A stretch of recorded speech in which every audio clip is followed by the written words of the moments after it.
اعوذ باللہ من الشیطان الرجیم بسم اللہ الرحمن الرحیم ربی اشرح لی صدری ویسر لی امری واحلل عقدۃ من لسانی یفقہوا قولی ربی یسر ولا تعسر وتمم بالخیر۔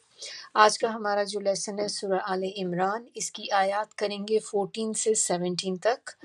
تو انشاءاللہ ہم تفسیر اس کی پہلے ٹرانسلیشن دیکھتے ہیں۔ آیا نمبر 14، زینا، زینہ جیسے زینت ہوتی ہے، زینت کو ہم اردو میں پتہ ہے ہمیں خوبصورتی کو کہتے ہیں نا، کہ خوبصورتی کرنا، کسی چیز کو خوبصورت بنانا۔ تو زینہ وہی ورڈ ہے بالکل کہ زینت خوشنما بنا دی گئی، للناسی، لام ہے شروع میں تو لیے، الناسی لوگوں کے، حبو، حب محبت کو کہتے ہیں، بہت شدید محبت جیسے ہوتی ہے، الشہواتی، شہوات خواہشوں کی چیزوں کی، من سے، النسائی عورتیں، والبنین بنین ابن سے ہے، ابن اس کا سنگولر ہے تو ابن ہوتا ہے بیٹا، اور بنین بیٹے، والقناطیر، اور قناطیر کہتے ہیں خزانوں کو، بڑے ڈھیر جو ہوتے ہیں نا، ڈھیروں ڈھیر خزانے، اس طرح سے، المقنطرہ، المقنطرتی جمع کیے ہوئے، من سے، الذہب، ذہب سونے کو کہتے ہیں، والفدتی، فدہ چاندی کو کہتے ہیں، والخیلی اور گھوڑے، المسومتی، مسومتی کے معنی ہوتے ہیں نشان لگے ہوئے، نشان زدہ، والانعام، انعام مویشیوں کو کہتے ہیں، تو ول وا بھی ہے شروع میں تو وا کو نہیں ہم نے بھولنا، اور الانعام مویشی، والحرث اور کھیتی، ذالکا یہ، متاعن، متاعو، متاع کہتے ہیں وقتی طور کا جو فائدہ ہوتا ہے، ٹیمپریری فائدے کو کہتے ہیں، لیکن یہ ٹیمپریری فائدہ ہوتا ہے۔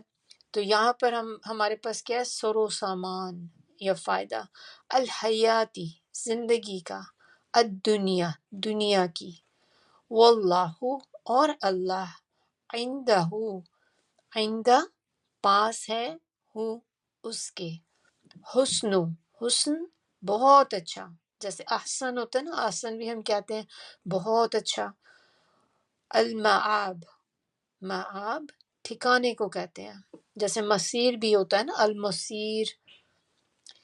قل کہہ دیجئے، آیا نمبر 15، اُنبئکم، آ ہے شروع میں تو معنی ہوں گے کیا، انبئکم میں بتاؤں تمہیں، بخیر، با ہے شروع میں تو معنی ہوں گے ساتھ، خیر کہتے ہیں اچھی چیز کو، جزاک اللہ خیر کہتے ہیں نا ہم، تو وہی ہے کہ کوئی اچھی چیز جیسے ہوتی ہے، تو بخیر ساتھ اچھی، من سے، ذالکم اس، للذین لیے ان لوگوں کے، اتقوا جو پرہیزگار ہیں یا تقوی رکھتے ہیں، عندہ پاس، ربہم ربی رب، ہم ان کے، جناتن باغات ہیں، تجری بہتی ہیں، من سے، تحتی نیچے، ہا ان کے، الانہار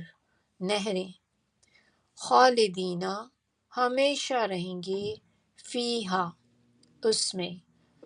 اب آپ یہ دیکھیں کہ یہ ہم بہت دفعہ پڑھ چکے، سورہ بقرہ میں بھی پڑھ چکے، اگر آپ لوگ ساتھ ساتھ اس کو یاد کر رہے ہوں تو پھر آپ دیکھیں کہ آپ کے لیے اس میں کوئی نئی چیز نہیں ہے۔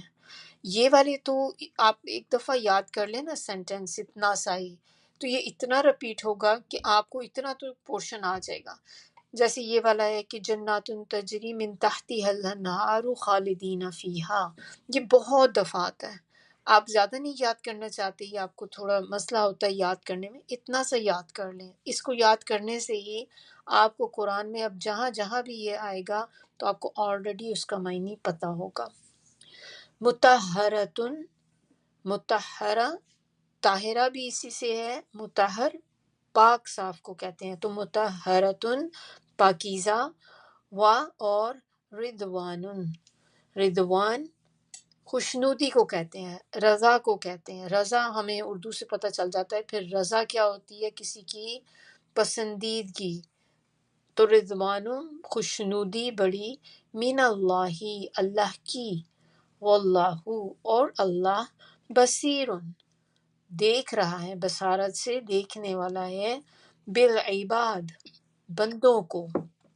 آیا نمبر 16، الذین وہ جو یقولون کہتے ہیں، ربنا اے ہمارے رب، اننا بے شک ہم، آمنا ایمان لائے۔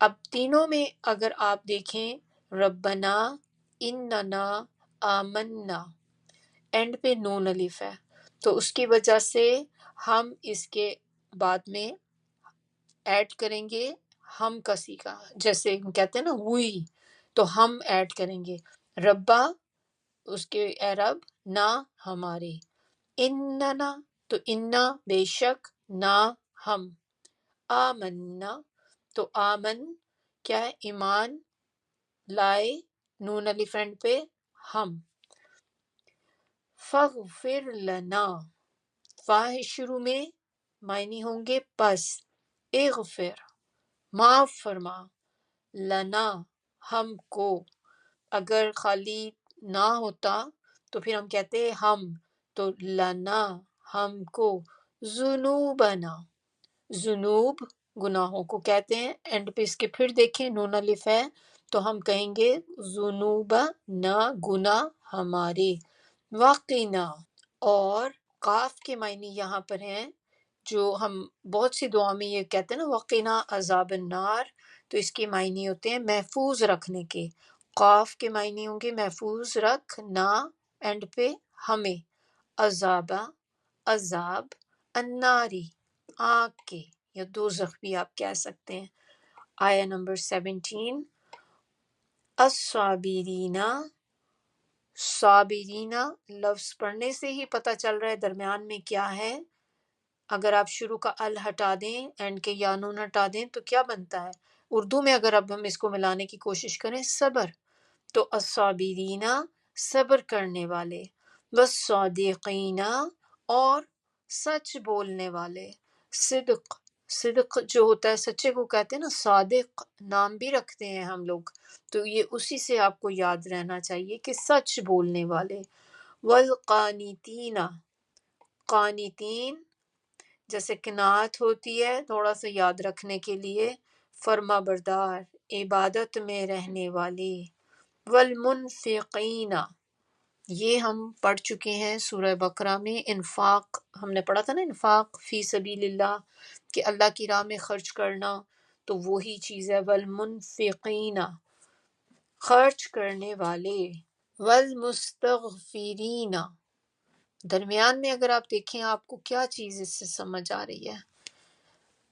استغفار ذہن میں آتا ہے نا، والمستغفرین اور معافی مانگنے والے، استغفار کرنے والے، بالاسحار با ہے شروع میں تو معنی یہاں پر ہم کریں گے میں، الاسحار صبح کے وقت، اوقات سحر صبح کا ٹائم۔ چلیے اب ہم اس کو دیکھتے ہیں، اعوذ باللہ من الشیطان الرجیم، بسم اللہ الرحمن الرحیم۔ سورہ آل عمران، اس کی ہم آیہ نمبر 14 دیکھتے ہیں۔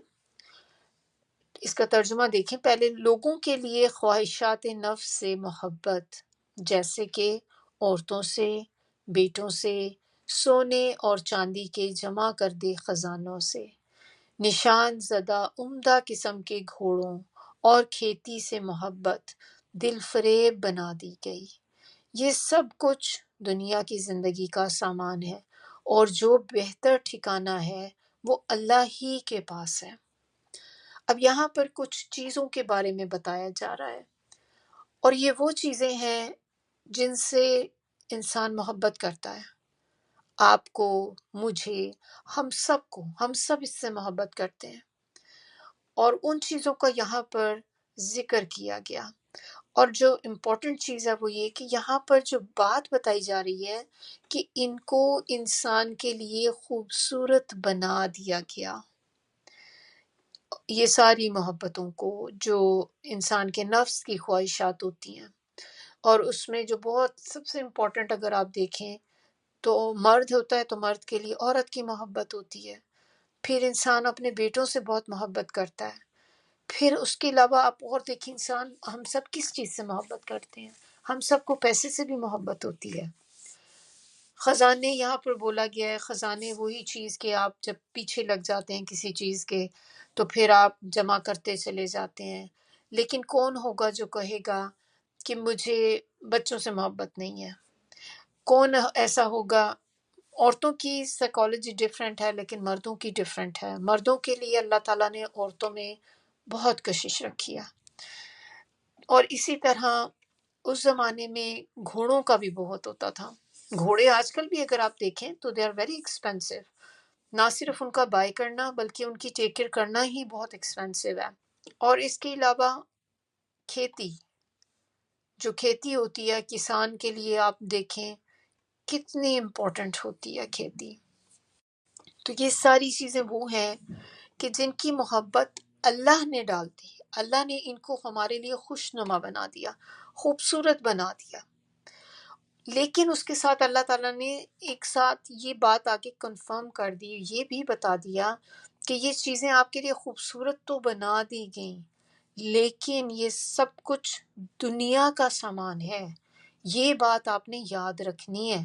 تو اللہ تعالیٰ ہمیں کہہ رہے ہیں کہ یہ سارا سامان جو کچھ بھی ہے یہ دنیا کا سامان ہے، اور جو بہتر اگر کوئی ٹھکانہ ہے یا بہتر کوئی چیز ہے تو وہ اللہ کے پاس ہے، یعنی کہ آخرت میں جو آخرت کا سامان ہے وہ بہت بہتر ہے اس سے جس سے ہم دنیا میں محبت کرتے ہیں۔ تو شہوت سے مراد یہاں پر ہمارے ذہن میں تو شہوت سے آتا ہے نا، جیسے لسٹ آتا ہے، لیکن خالی وہی معنی نہیں ہوتے اس کے۔ یہاں پر شہوات سے مراد وہ چیزیں ہیں جو طبعی طور پر یعنی کہ نیچرلی انسان کے دل میں جن کی محبت ڈال دی گئی، جو انسان کو پسندیدہ ہیں، اس لیے ان میں محبت ناپسندیدہ نہیں ہے۔ ایسی بات نہیں ہے کہ ان چیزوں سے محبت کرنا برا ہے، آپ ان سے محبت کر سکتے ہیں کیونکہ یہ اللہ تعالیٰ نے نیچرلی ہمارے اندر ڈالی ہے، we are born with it, بشرطے کہ ایک کنڈیشن ہے اس کی، آپ اس سے محبت کر سکتے ہیں، لیکن جو شریعت نے آپ کو باؤنڈریز دی ہیں ان باؤنڈریز کے اندر رہتے ہوئے اگر آپ ان سے محبت کرتے ہیں تو یہ چیزیں بری نہیں ہیں، ان کی محبت بری نہیں ہے۔ دوسرا پوائنٹ اس میں آپ کو یہ یاد رکھنا ہے کہ یہ جو چیزیں اللہ تعالیٰ نے جب بتا دیا کہ ان کی محبت میں نے آپ کے اندر ڈال دی، تو اس کا مطلب کہ یہ اب آزمائش ہے اللہ کی طرف سے ہمارے لیے، ان کی محبت بھی اللہ کی طرف سے بطور آزمائش ہے۔ یہ ہمیں نہیں بھولنا چاہیے کہ یہ ساری چیزیں وہ ہیں جن پہ اللہ تعالیٰ ہمیں آزما رہے ہیں۔ تھرڈ پوائنٹ اب آپ دیکھیں کہ اگر اللہ تعالیٰ یہ محبت انسان کے دل میں نہ ڈالتے تو پھر کیا ہوتا؟ کہ اللہ تعالیٰ نے کہا کہ میں نے خوبصورت بنا دیا آپ کو، اب ہمیں پتہ چل گیا کہ اللہ کی آزمائش بھی ہے، پھر انسان سوچتا ہے پھر اللہ تعالیٰ اس کی محبت ڈالتے ہی نہ ہمارے دل میں۔ اگر اللہ تعالیٰ آپ کے دل میں محبت نہ ڈالتے تو آپ سوچیں کہ کیا ہوتا۔ ہم مائیں ہیں یا پیرنٹس ہیں، آپ اپنے پیرنٹس ہونے کے حساب سے سوچیں کہ اگر اللہ تعالیٰ نے ہمارے دلوں میں اپنی اولاد کی محبت نہ ڈالی ہوئی ہوتی تو کیا ہوتا؟ اولاد سے بھی پہلے چلیں، اولاد تو بعد میں آتی ہے، اولاد سے پہلے ہونا کیا ضروری ہے؟ آپ کی شادی ہونا ضروری ہے۔ تو شادی کے لیے ظاہر ہے کہ آپ ایک مرد عورت سے، عورت مرد سے شادی کرے گی، تو اگر مرد کے دل میں عورت کی محبت ہی نہ ڈلی ہوئی ہوتی تو کیا کوئی مرد عورت ساتھ رہنا پسند کرتے؟ کون خواہ خواہ کی ذمہ داریاں گلے لیتا ہے؟ کیونکہ شادی کے بعد آپ دیکھیں کہ it's a big responsibility, some time آپ کی پوری لائف چینج ہو جاتی ہے۔ شادی کے بعد ایسے ہی ہے کہ جیسے آپ کی ایک نئی زندگی کا آغاز ہوتا ہے، آپ دو لوگ مل کے رہتے ہیں، دونوں کی تھنکنگ ڈفرینٹ ہے، دو ڈفرینٹ پیپل، دو ڈفرینٹ مینٹیلٹیز ہیں، تو آپ دیکھیں کہ سم ٹائم کلیشز بھی ہوتے ہیں، سم ٹائم پھر آہستہ آہستہ ٹائم لگتا ہے انڈرسٹینڈنگ کے لیے. So it's a long and hard journey. تو اللہ تعالیٰ نے یہ محبت ڈال دی جس کی وجہ سے ایک معاشرہ بنتا ہے، جو ہماری سوسائٹی بنتی ہے. اسی لیے کیونکہ آپ دیکھیں جب شادی ہوتی ہے پھر اس کے بعد بچے ہوتے ہیں تو آپ کی فیملی گرو کرتی ہے. لیکن اگر آپ شروع میں ہی آپ شادی کے ہی اگینسٹ ہیں، شادی ہی نہیں کرنا چاہتے، جیسے آج کل بہت سے بچوں میں یہ پرابلم ہے کہ ہمیں دیکھنے میں مل رہا ہے کہ بچے شادی کے تیار ہی نہیں. ماں باپ بہت پریشان ہیں اس سلسلے میں کہ بچے نام ہی نہیں لیتے شادی کرنے کا.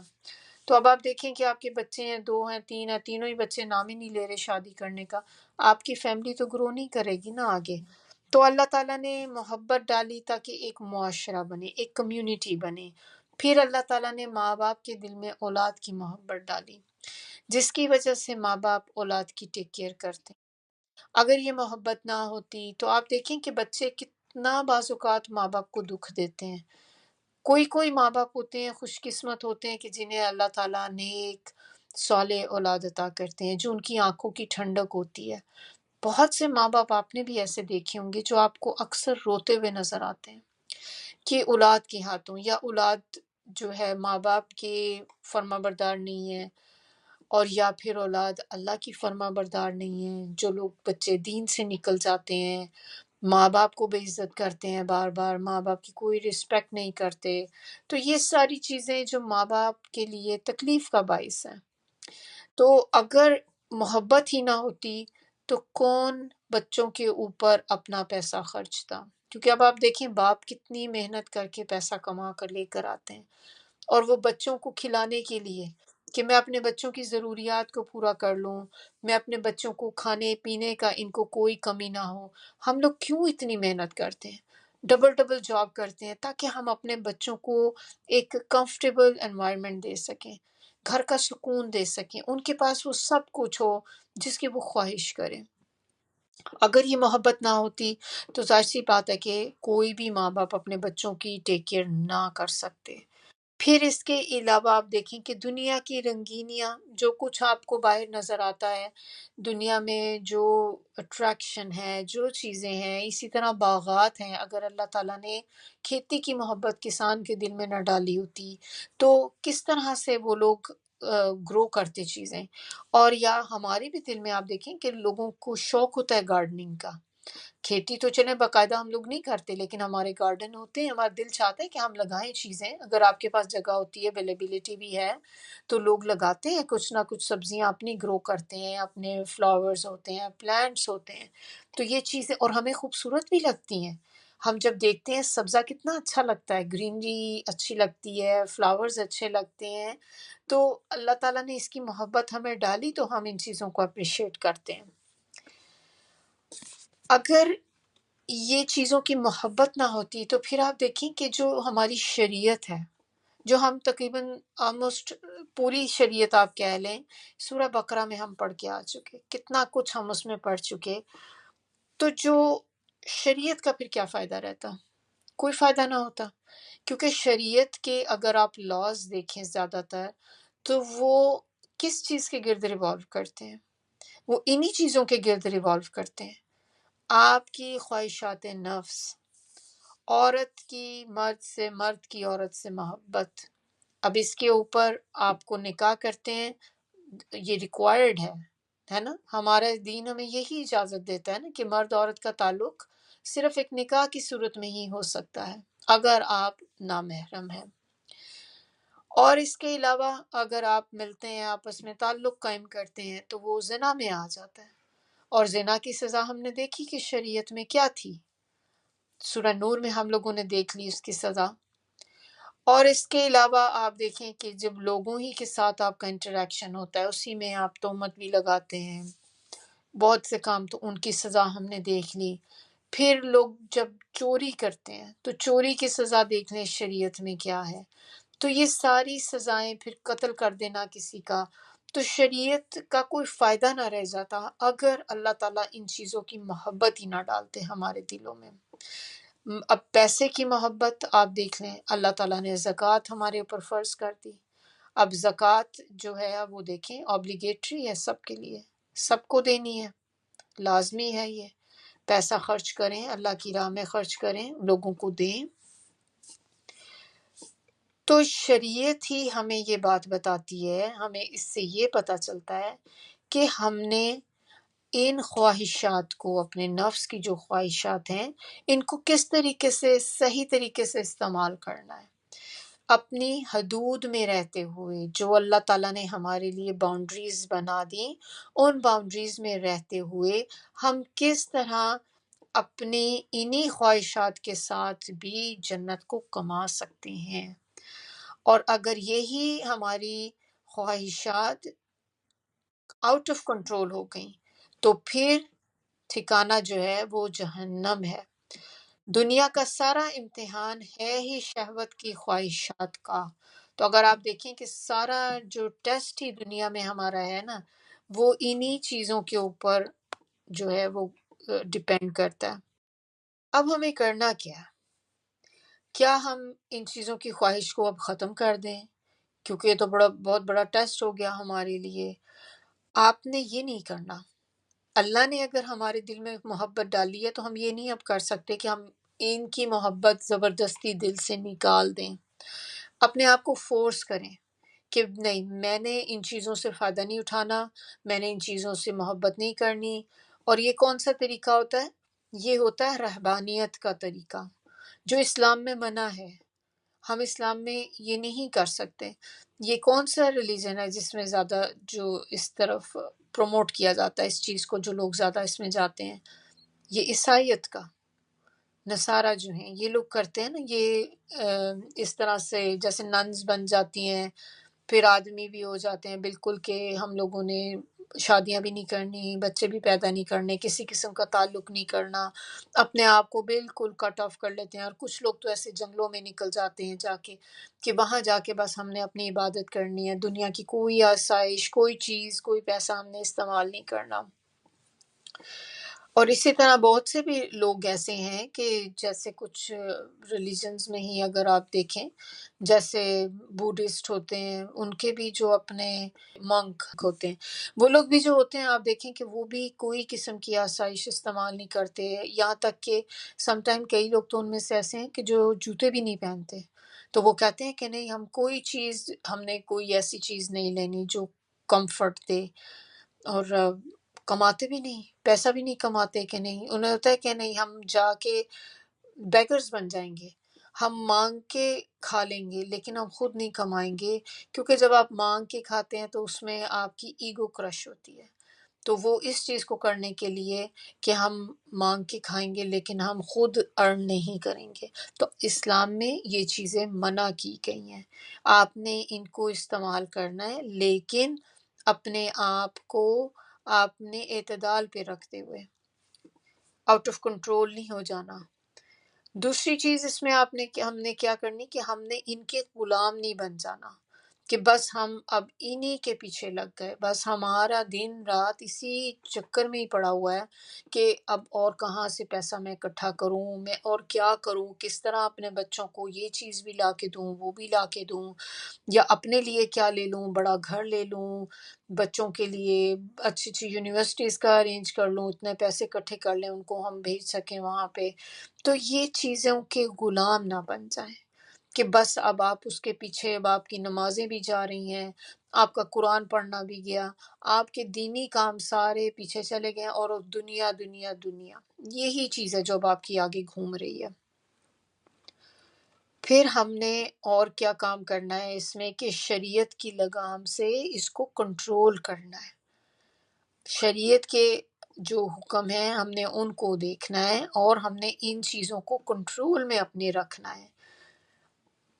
لاسٹ اس کا جو پوائنٹ ہے جو ہم نے اور کیا کرنا ہے کہ اللہ کی محبت کو سب سے اوپر کر دیں۔ سب سے ٹاپ پرائرٹی جب آپ کی اللہ تعالیٰ ہو جائیں گے نا، تو آپ کی یہ ساری خواہشات جو ہیں نیچے چلی جائیں گی۔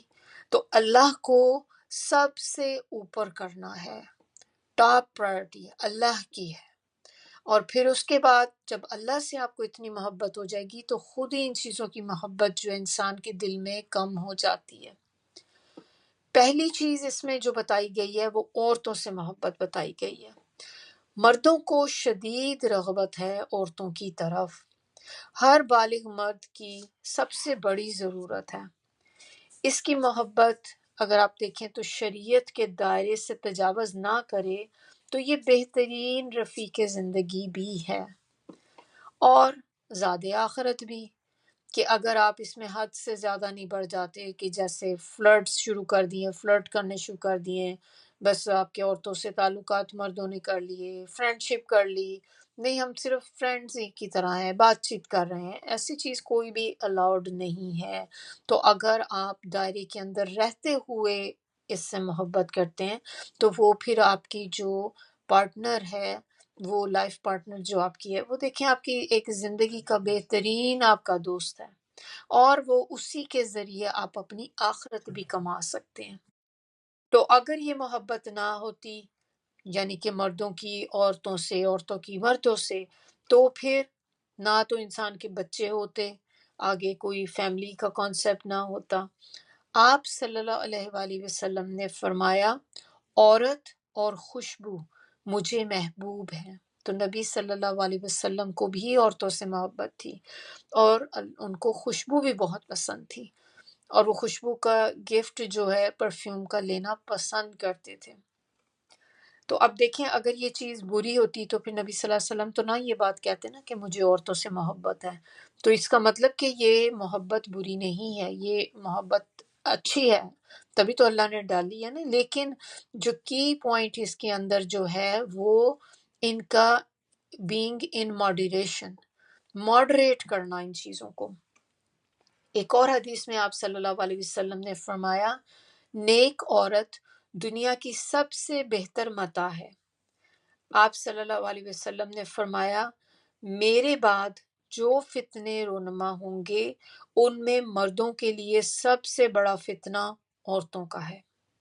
ایک اور حدیث میں آپ صلی اللہ علیہ وسلم نے فرمایا بہت محبت کرنے والی اور زیادہ بچے جننے والی عورت سے شادی کرو، اس لیے کہ میں قیامت والے دن دوسری امتوں کے مقابلے میں اپنی امت کی کثرت پر فخر کروں گا۔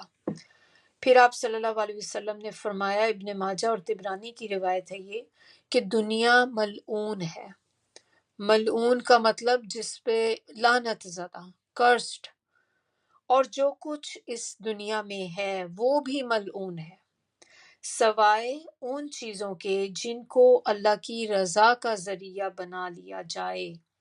اور ایک اور روایت میں اس طرح سے بھی ہے کہ سوائے ذکر اللہ کے اور اس چیز کے جو اللہ کو پسند ہو، سوائے اس کے جو عالم اور طالب علم ہو۔ اب اس کو جب میں نے دیکھا تو الحمدللہ کہ انسان کو خوشی ہوتی ہے جب آپ کو علم کے فائدے پتہ چلتے ہیں، یا کوئی بھی حدیث ہم ایسی پڑھتے ہیں جس میں علم حاصل کرنے والوں کے بارے میں بتایا جاتا ہے، اور آپ لوگوں نے، بہت سے لوگوں نے یہ سنا ہوگا کہ جو طالب علم ہوتا ہے اس کے لیے فرشتے اپنے پر بچھاتے ہیں، اور یہ ایسے ہی ہے کہ جیسے آپ جنت کے راستے پر سفر کر رہے ہوتے ہیں جو بندہ علم حاصل کر رہا ہوتا ہے۔ تو آپ، میں، ہم سب اس وقت جو لوگ یہاں پر بیٹھے ہیں، جو لوگ سن رہے ہیں، آپ سب اس وقت ہم لوگ جو ہیں اس کیٹیگری میں آتے ہیں کہ ہم علم حاصل کر رہے ہیں، اور یہ وہ علم حاصل کرنے کی بات نہیں ہو رہی جو ہم دنیا کا علم حاصل کرتے ہیں۔ تو جب بھی اس طرح سے احادیث میں ہمیں علم کی فضیلت چیزیں پتہ چلتی ہیں تو یہ قرآن کے علم ہوتا ہے، جو قرآن کا، دین اسلام کا علم ہوتا ہے۔ تو اس کی بات ہو رہی ہوتی ہے کہ اس کے لیے فرشتے جو ہیں وہ اپنے پر پھیلاتے ہیں، حتیٰ کہ جو علم حاصل کر رہا ہوتا ہے اس کے لیے کہتے ہیں کہ ہر چیز دعا کرتی ہے، اللہ کی تمام مخلوق، یعنی کہ اس میں فرشتے، انسان، چرند پرند، حتیٰ کہ سمندر کے اندر جو مچھلیاں ہوتی ہیں وہ بھی طالب علم کے لیے دعا کرتی ہیں۔ سبحان اللہ۔ تو آپ دیکھیں کہ جب آپ آیا کریں نا کلاس میں تو یہ چیز ذہن میں رکھ کے آیا کریں کہ میں جو کام کر رہی ہوں کہ اللہ کی نظر میں یہ کتنا بڑا کام ہے، بے شک میں نے اپنا ایک قیمتی گھنٹہ اپنی زندگی کا نکالا، میں یہاں پر آ کر سن رہی ہوں، پر اس کا ریوارڈ بھی تو دیکھیں آپ، کتنا ریوارڈ ہے طالب علم کا۔ کیا ہم نہیں چاہتے کہ فرشتے ہمارے لیے پر پھیلائیں، ہمارے آگے ہمارے لیے دعائیں کریں؟ ہمارے آگے تو ایک بندہ تھوڑا سا بھی، کوئی ہماری چاہے دوست ہی کیوں نہ ہو، کہیں پارٹی میں جائیں، کوئی بندی آپ کو آ کے پاس بیٹھ کے بات کرنا شروع کر دے اور کہے آپ مجھے بہت اچھی لگی، میں آپ سے بات کرنا چاہتی ہوں، آپ سے فرینڈ شپ کرنا چاہتی ہوں، تو ہم کتنے خوش ہو جاتے ہیں کہ یہ اتنی دور سے میرے پاس آئی ہے اور میرے میں کوئی چیز ایسی ہوگی کہ مجھے دیکھ کر آئی ہے یہ، اور ہم بچھے بچھے جاتے ہیں۔ اب آپ یہ دیکھیں کہ جن کے لیے فرشتے آگے پر پھیلا دیں، کتنی بڑی بات ہے۔ تو آج ہم نکل جائیں اس کلاس سے، آج ہم کہیں کہ نہیں بھی میں تو ابھی افورڈ نہیں کر سکتی، میں نے شروع کی تھی لیکن میرے پاس کام بہت زیادہ ہے، ابھی میری اپنی بہت سی کمٹمنٹ ہیں۔ تو آپ دیکھیں کہ زندگی کا کچھ بھی نہیں پتہ، یہ ساری کمٹمنٹس، یہ ساری چیزیں، یہ وہی چیز جس کا ہم نے ابھی ذکر کیا کہ یہ اللہ نے ہمیں دی ہوئی ہیں، اور یہ سب چیزیں ہمارے لیے ٹیسٹ ہیں۔ تو یہ چیزیں تو ہوں گی ہی، ان کے ساتھ ہم نے اپنا ٹائم نکالنا ہے، پھر اس چیز کی ویلیو اللہ کی نظر میں بہت زیادہ ہے۔ جو بندہ جتنا بیزی ہے اپنی چیزوں میں، جیسے کہ اللہ تعالیٰ نے آپ کو کوئی ایسی ڈیوٹی دے دی ہے، کوئی ایسی ذمہ داری آپ پر ڈال دی ہے کہ آپ واقعی، آپ کے پاس ٹائم نہیں ہے۔ جیسے اللہ رحم کرے اگر کسی کے گھر میں کوئی بیمار ہو جاتا ہے تو آپ دیکھیں کہ بچے ہی تھوڑی دیر کے لیے بیمار ہو جائیں تو وہ جو 2-3 دن بیمار رہتے ہیں تو ماں کی سارا فوکس اٹینشن جو ہے وہ اس بچے پہ چلی جاتی ہے۔ اب وہ اور کاموں میں جو آپ پہلے کیا کرتے تھے، فرض کریں آپ کو کلاس لے رہے ہیں تو وہ سم ٹائم آپ کلاس بھی لے نہیں پاتے، کیونکہ آپ کا مین فوکس جو ہوتا ہے وہ اس وقت وہ ذمہ داری ہو جاتی ہے۔ لیکن اس کے اندر بھی اگر آپ بیٹھ کے چلتے پھرتے تھوڑا سا بھی ٹائم، جو 5-10 منٹ بھی آپ کو ملتے ہیں، آپ اس میں اللہ کا ذکر کر لیتے ہیں، سن لیتے ہیں، تو آپ یقین کریں کہ وہ 15 منٹ ہی اللہ کی نظر میں اتنے اہمیت والے ہیں کہ ہم اس کا اندازہ نہیں لگا سکتے۔ اللہ تعالیٰ کو پتہ ہے کہ ہم سارے کن حالات سے گزر رہے ہیں۔ اب ایک بندہ ہے جو ہے ہی فارغ، اس کے پاس اب وہ ذمہ داریاں ختم ہو گئیں، بچے بڑے ہو گئے، شادیاں ہو گئیں، اپنے اپنے گھروں کے ہو گئے، اب آپ کے پاس کچھ ایسی ایکٹیویٹی نہیں ہے۔ جیسے جب آپ کے پاس چھوٹے بچے ہوتے تھے تو کتنی ذمہ داریاں ہوتی تھیں، کبھی آپ پک اینڈ ڈراپ کر رہے ہیں، کبھی بچے کی یہ چیز کر رہے ہیں، کبھی وہ کر رہے ہیں۔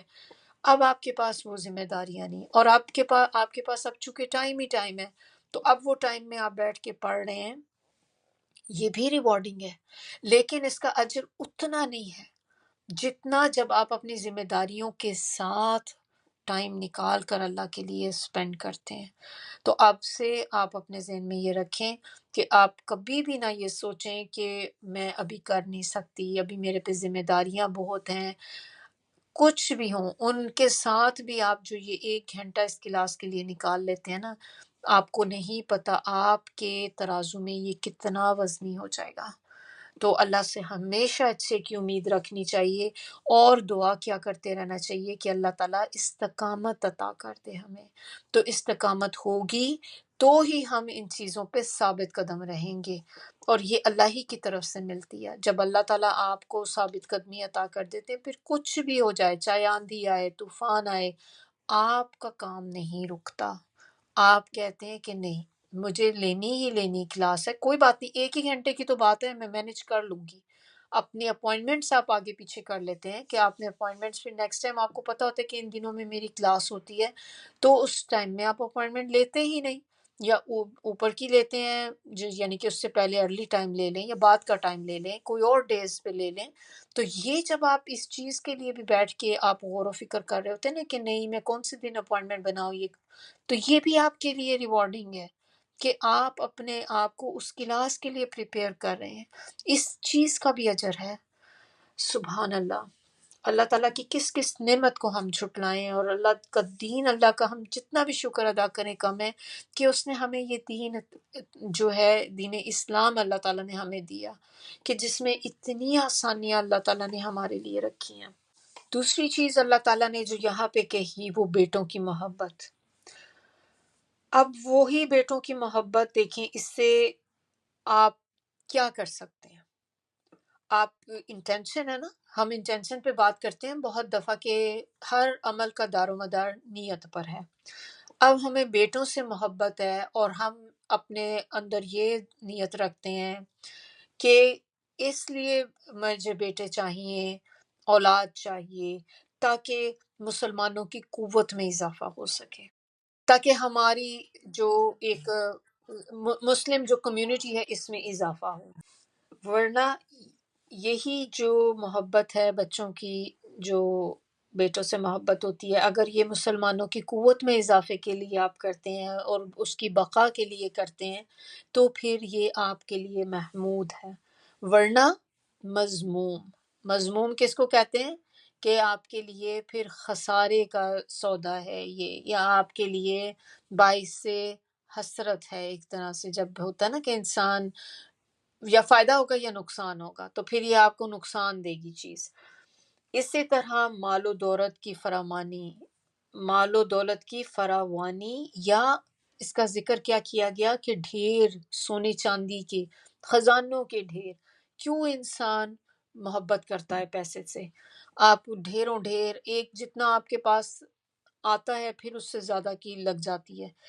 آپ کا ٹارگٹ ہوتا ہے پہلے کہ مجھے یہاں تو اتنا پیسہ چاہیے، اتنا میں بس اکٹھا کر لوں، اتنی مجھے جمع کرنا ہے۔ تو جب آپ وہاں تک پہنچتے ہیں پھر آپ کی آگے اور کی ہو جاتی کہ اچھا یہ تو آسان تھا، چلو تھوڑا اور کر لوں اور کر لوں۔ تو اس کے بارے میں نبی صلی اللہ علیہ وسلم نے یہ بھی کہا تھا نا، ایک حدیث ہے، مفہوم آپ کو بتا رہی ہوں، مجھے پورا ایگزیکٹ نہیں اس کا پتہ، تو غلط بیانی اللہ تعالیٰ معاف کرے، کہ جب مومن کو ایک سونے کی وادی دی جائے تو وہ دوسری وادی کی خواہش کرے گا، کہ ایک پہ قناعت نہیں کرے گا، پھر جب اس کو ایک ملے گی تو وہ پھر کہے گا کہ ایک اور ہو جائے میرے پاس۔ تو یہ چیزوں سے اگر تو اس سے مقصد ہمارا پیسہ جمع کرنا برا نہیں ہے، پیسہ جمع کرنا چاہیے۔ ایک تو یہ کہ آپ اپنے لیے کرتے ہیں کہ تاکہ آپ کو کسی کے آگے ہاتھ نہ پھیلانے پڑے، اور یہ چیز ریکمینڈڈ ہے کہ آپ اتنا ارن کریں، اتنی سیونگ میں کریں کہ آپ کو یہ نہ ہو کہ پھر کسی سے لون لینا پڑے، کسی کے آگے آپ مانگتے پھریں۔ دوسرا، آپ کے پاس پیسہ ہوگا پھر آپ صلہ رحمی بھی کریں گے، آپ کے پاس پیسہ ہوگا تو آپ کسی اور کو دیں گے نا، آپ خود ہینڈ ٹو ماؤتھ ہے تو ظاہر آپ تو کسی کی مدد نہیں کر سکتے۔ تو اللہ تعالیٰ جب پیسہ دیتا ہے اسی پیسے کو آپ اپنے لیے آخرت کمانے کا ذریعہ بنا سکتے ہیں۔ تو جب آپ صلہ رحمی کرتے ہیں تو اس کے بارے میں نبی صلی اللہ علیہ وسلم نے ہمیں کیا بتایا ان کی ایک حدیث میں، کہ آدمی ایک صدقہ کرتا ہے تو اسے صدقے کا اجر ملتا ہے، ایک صدقے کا اجر ملتا ہے، لیکن جب آدمی اپنے کسی رشتہ دار کو صدقہ دیتا ہے تو پھر اس کو دوہرا اجر ملتا ہے، ایک اس کو صدقے کا اور دوسرا صلہ رحمی کا۔ تو جب ہمارے پاس خود ہی نہیں ہے تو ہم اس اجر سے تو محروم ہی رہ جاتے ہیں۔ تو اگر آپ کے پاس پیسہ ہے، آپ نے کہیں صدقہ کرنا ہے، تو سب سے پہلے آپ اپنے خاندان میں دیکھیں کہ کوئی ایسا ضرورت مند تو نہیں ہے جس کو ضرورت ہے، چاہے آپ کی کتنی ہی ناراضگی کیوں نہ ہو ان کے ساتھ، لیکن اگر آپ کو اپنی آخرت عزیز ہے نا، آپ چاہتے ہیں کہ مجھے اپنی آخرت کے لیے جمع کرنا ہے، تو آپ اس کو دیں، اس لیے دیں تاکہ آپ کو صلہ رحمی کا اجر مل سکے۔ اگر ہم باہر کہیں دیں گے کہ میں نے کسی کو دے دوں گی لیکن میں نے اس کو نہیں دینا، اس نے میرے ساتھ بہت برا کیا ہے، جو بھی کیا ہے میں باہر کسی غیر کو دے دوں گی، کسی فقیر کو باہر دے دوں گی، لیکن میں اس کو نہیں دوں گی، اب اپنا ہی نقصان کرتے ہیں۔ یہ ہماری ایگو ہے، اس ایگو کو ہم نے ختم کرنا ہے۔ اگر آپ چاہتے ہیں کہ اللہ آپ سے راضی ہو، آپ چاہتے ہیں کہ آپ جنت میں جائیں، کیونکہ صلہ رحمی کے بغیر ہم جنت میں نہیں جا سکتے۔ انشاءاللہ آگے ہم قرآن میں پڑھیں گے تو آپ کو بہت کلیئرلی پتہ چل جائے گا کہ اللہ نے اس کے بارے میں کیا کہا ہے۔ تو ابھی تک ہم بس اتنا ہی بات یاد رکھیں گے کہ اگر آپ کو جنت جانا عزیز ہے اور یہ آپ کی خواہش ہے کہ آپ کو جنت میں اللہ تعالیٰ ہم سب کو جنت میں جگہ دے، آمین ثم آمین، تو ہمیں صلہ رحمی کرنی پڑے گی۔ اگر آپ قطع رحمی کریں گے، ان رشتوں کو توڑیں گے تو ہم جنت میں نہیں جا سکتے۔ تو ایسے رشتہ داروں کو ڈھونڈیں، پتہ لگائیں، چاہے وہ اگر آپ کے امیجیٹ فیملی میں نہیں ہے تو تھوڑے ایکسٹینڈڈ فیملی میں آپ دیکھ لیں کہ کون ہے ایسا جس کی میں مدد کر سکتی ہوں، پھر اس کی مدد کریں۔ پھر اسی پیسے سے آپ صدقہ خیرات کرتے ہیں، اللہ کی راہ میں لگاتے ہیں، کہیں پروجیکٹ ہو رہے ہیں، مسجدیں بن رہی ہیں، کوئی اللہ کی راہ میں جہاں بھی کہیں پیسے کی ضرورت ہے تو آپ اپنا پیسہ اس راستے میں لگاتے ہیں تاکہ اللہ کی رضا حاصل کر سکیں۔ تو پھر تو یہ آپ دیکھیں کہ یہ محبت بھی آپ کو کتنا فائدہ دے گی۔ پھر اس چکر کی وجہ سے، آپ اس پوری محبت کی وجہ سے آپ جو ارن کرتے ہیں کہ نہیں مجھے اور پیسہ لوں تاکہ اور کماؤں اور زیادہ اللہ کی راہ میں خرچ کروں، تو پھر یہ محبت جو ہے یہ آپ کو جنت میں لے جاتی ہے۔ ادروائز آپ کی محبت صرف اس لیے کہ آپ نے دنیاوی چیزیں حاصل کرنی ہیں، آپ کو بڑا گھر چاہیے، آپ کو وہی ساری چیزیں چاہیے جو آپ کی فیملی میں کسی کے پاس ہیں، وہ گاڑی انہوں نے لے لی ہے، مجھے بھی برانڈڈ کار چاہیے، مجھے برانڈڈ چیزیں چاہیے، اب میرا فرنیچر بھی آؤٹ ڈیٹڈ ہو گیا ہے، مجھے اب اس کو اپ ڈیٹ کرنا ہے، مجھے ڈفرینٹ لے کے آنا ہے، نیو لے کر آنا ہے، میں نے کچن کو اپ اسکیل کرنا ہے اپنے۔ تو یہ ساری چیزیں آپ دیکھیں کہ اگر یہ دوڑ ہے نا ہماری، تو پھر یہی چیز جہنم میں لے جانے کا باعث بن جائے گی۔ اور ایک جنت کے آپ کو پتہ ہے نا کہ دروازے ہیں، جنت کے 8 دروازے میں سے ایک دروازے کا نام ہے باب الصدقہ، صدقے والا دروازہ، اور یہ انہی لوگوں کے لیے ہے جو صدقہ کرتے ہیں، وہ لوگ اس سے گزر سکیں گے۔ اسی طرح جیسے ایک باب الریان ہے کہ جو جس سے صرف وہی لوگ گزرتے ہیں جو روزے رکھنے والے لوگ ہیں۔ اسی مال سے اب آپ دیکھیں کہ آپ جنت بھی کما سکتے ہیں اور جہنم بھی۔ تو پھر ان چیزوں کی خواہش بری نہیں ہے، بری چیز کیا ہے کہ آپ کس مقصد کے لیے حاصل کر رہے ہیں، آپ کی انٹینشن پہ ہر چیز ڈیپینڈ کرتی ہے۔ فورتھ پوائنٹ اس میں جو، یا فورتھ چیز اللہ تعالیٰ نے جو ہمیں بتائی تھی، وہ اللہ تعالیٰ نے کہی کہ نشان زدہ گھوڑے، نشان زدہ گھوڑے جو ہوتے ہیں نا یہ بہت ہی امپورٹنٹ ہوتے ہیں، بہت اہم گھوڑے، بڑے مہنگے گھوڑے آپ کہہ لیں جن پہ نشان لگے ہوئے ہوتے ہیں۔ اور یہ آج کل تو اب ہم گھوڑوں کا استعمال نہیں کرتے تو ہمیں اس کی اہمیت کا اندازہ نہیں ہے، لیکن یہ جب قرآن کو اتارا گیا تھا تو آپ دیکھیں کہ عربوں پر اتارا تھا، تو ان لوگوں کے لیے گھوڑے جو تھے یہ بہت اہمیت کا حامل تھے، بالکل اسی طرح ہی جیسے آج کل ہمارے لیے آپ کہہ لیں برانڈڈ کارز ہیں، کوئی بھی مہنگی سے مہنگی گاڑیاں اپنے ذہن میں آپ لے آئیں تو اس طرح سے جو ان کے لیے اونٹ ہوتے تھے اور گھوڑے ہوا کرتے تھے۔ تو آپ صلی اللہ علیہ وآلہ وسلم کی کچھ احادیث ہیں گھوڑوں کے متعلق، وہ ہم یہاں پہ تھوڑی سی شیئر کر لیتے ہیں۔ آپ صلی اللہ علیہ وآلہ وسلم نے فرمایا گھوڑے کی پیشانی سے خیر باندھ دی گئی قیامت تک۔ ایک اور حدیث میں آپ صلی اللہ علیہ وسلم نے فرمایا کہ گھوڑے 3 طرح کے ہوتے ہیں، ایک وہ گھوڑا ہوتا ہے جو دوسروں کے لیے اجر کا باعث بنتا ہے۔ کب اجر کا باعث بنتا ہے؟ کہ جب وہ گھوڑا اس کو اللہ کی راہ میں استعمال کیا جائے، اس کو جہاد کے لیے یوز کیا جائے۔ اور دوسرا وہ گھوڑا ہوتا ہے جو کسی انسان کی ضرورت کو پورا کرنے کا سبب بنتا ہے۔ کیسے ہوتا ہے؟ ضرورت یعنی کہ آپ اس کو سواری کے لیے استعمال کرتے ہیں اس لیے تاکہ آپ کسی کے آگے ہاتھ نہ پھیلائیں، آپ کی وہ ضروریات کو پورا کرتا ہے۔ تیسرا وہ گھوڑا جو کسی پہ بوجھ بن جاتا ہے۔ اب بوجھ بن جانے والا گھوڑا کون سا ہوتا ہے؟ یہ وہ ہوتا ہے کہ جب آپ اس کو صرف ایک طرح سے شو آف کرنے کے لیے یوز کرتے ہیں، آپ گھوڑا اس لیے لیتے ہیں تاکہ آپ اترانے کے لیے، دوسروں کو دکھانے کے لیے کہ دیکھو میرے پاس بھی گھوڑا ہے، یا مقابلے بازی کے لیے، ایک دوسرے سے مقابلے بازی کے لیے آپ لے رہے ہوتے ہیں۔ تو اگر اس انٹینشن سے لے رہے ہیں تو پھر یہ اس بندے کے لیے بوجھ بن جاتا ہے جو اس کو لیتا ہے اس نیت سے۔ آپ صلی اللہ علیہ وآلہ وسلم نے ایک اور حدیث میں فرمایا کہ گھوڑا ہر روز صبح کو دعا کرتا ہے اور کہتا ہے کہ اللہ تعالیٰ میرے مالک کے دل میں میری محبت اس کے بیوی بچوں اور مال سب سے زیادہ کر دے۔ اسی طرح آپ دیکھیں کہ نبی صلی اللہ علیہ وسلم کی ایک حدیث ہے جس کے مطابق انہوں نے 3 چیزوں کا حکم کیا تھا۔ انہوں نے فرمایا تھا کہ یہ 3 چیزیں آپ سیکھو بھی، اپنے بچوں کو بھی سکھاؤ۔ تو 3 چیزیں جو ہے انسان کو، مسلمان کو، یعنی کہ کوئی بھی مسلمان ہو اس کو سیکھنی چاہیے۔ ان میں ایک چیز جو ہے سوئمنگ، تیرنا آنا چاہیے آپ کو۔ دوسری چیز تیر اندازی، اور تھرڈ چیز اس کے اندر کیا ہے؟ گھوڑ سواری۔ تو یہ 3 چیزوں کا نبی صلی اللہ علیہ وسلم نے فرمایا تھا کہ یہ آپ کو سیکھنی چاہیے. تو اگر آپ آرچری کرتے ہیں، ہورس رائڈنگ کرتے ہیں اس نیت سے کہ کیونکہ نبی صلی اللہ علیہ وسلم نے اس کا کہا ہے تو آپ کو اس کا اجر ملے گا. اسی طرح سوئمنگ آنی چاہیے. تو یہ 3 چیزیں ہیں جو ہم سب کو سیکھنی چاہیے، یا کم از کم اپنے بچوں کو ہمیں ضرور سکھانی چاہیے. 5th چیز اللہ تعالیٰ نے جو ہمیں بتائی، جس کی محبت اللہ نے ہمارے دلوں میں ڈالی، وہ کیٹل ہیں، مویشی، الانعام. مویشی ہوتے ہیں، یہ بھی تو دولت کو ظاہر کرتے ہیں نا. جس کے پاس جتنے زیادہ مویشی ہوتے ہیں، بارن ہوتے ہیں، جیسے رینچز ہوتے ہیں تو لوگوں نے اپنے رکھے ہوئے ہوتے ہیں. تو کتنے جو یہ زیادہ سارے آپ کے پاس ہوں، ایک پورا ایک رینچ بنا ہوا ہے، ایک بارن بنا ہوا ہے، تو وہ بھی کافی ایکسپینسو ہوتی ہیں یہ چیزیں. اور خاص طور پہ اگر آپ نے گھوڑا رکھا ہے تو ایک ہی گھوڑا رکھنا ہی اٹس ویری ایکسپینسو. نیکسٹ چیز اللہ تعالیٰ نے ہمیں جو بتائی 6 جو ہمارے پاس ہے، وہ ہے کھیتی، زمین. اب زمین سے بھی انسان کو بڑی محبت ہوتی ہے، کسان کو اپنی کھیتی سے بھی محبت ہوتی ہے، اور اسی طرح سارے انسانوں کو زمین سے بڑی محبت ہوتی ہے. آپ میں ہم سب اپنا اپنا سوچیں. ہم کہیں گے چلے ہم کسان تو نہیں ہیں تو کھیتی کی محبت ہمیں نہیں پتہ، لیکن آپ کو پتہ ہے زمین کی محبت تو ہے نا ہم سب کے دل میں.